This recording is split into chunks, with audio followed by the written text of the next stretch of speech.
I've been working with Efma for 15 plus years, and it's been a fantastic relationship. I think the connections that Efma has in the industry, combined with Capgemini's expertise in financial services, it's just a natural fit. So I think this is a perfect area where our objectives aligned and is going to meet a unmet need out there today.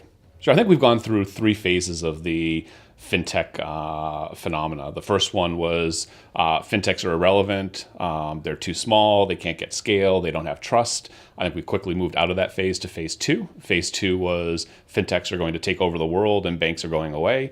I think we've moved out of that phase pretty quickly, and now we're in phase three, which is the tougher one, which is phase three is their banks need fintechs and fintechs need banks. And I think so banks have scale, they have customer base, they have trust, they have experience with regulations. Fintechs have agility, innovation, ability to move fast, and are solving niche problems in a really, really effective way.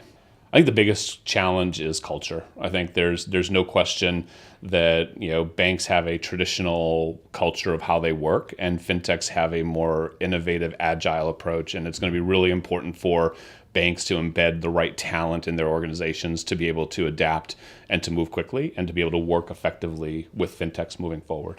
I believe we're starting to see some successes already. I think if you look at Marcus by Goldman Sachs, Harit Talwar in one of our Agents of Change videos specifically stated, he's hiring a wide variety of talent. He's hiring from the tech industry, he's hiring from Silicon Valley, he's hiring from retail, and he's trying to make sure that his organization has the right talent in place that's going to be able to be nimble and to think outside the box and to be able to work in the modern day. And I think you're starting to see that in a lot of other banks. Some will take longer, some will move quicker. The entire industry is shifting. I think retail banking and payments was the first to move. I think wealth management with the introduction to automated advice and robo-advisors is shifting. And even more so now, I think insurtech is starting to emerge as well. I think, an industry that's considered typically a lot slower and more conservative, you're starting to see some big players in the insurtech space start to make a difference. So I think it's really going to cut across all financial services.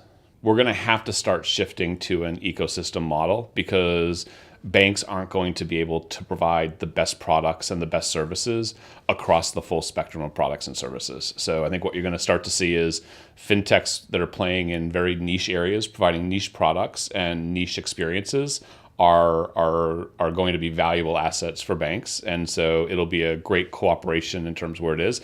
The key is banks need to figure out what their business model is moving forward and how do those fintechs get incorporated into that business model such that they have mutually beneficial approaches. So I think you're going to see a more regulatory driven approach in Europe with PSD2 and open banking. To date, you're looking at a more market driven approach in the US where they're finding niche places where it makes sense. So I think you're going to see it happen in both places. It's just going to be driven by different factors.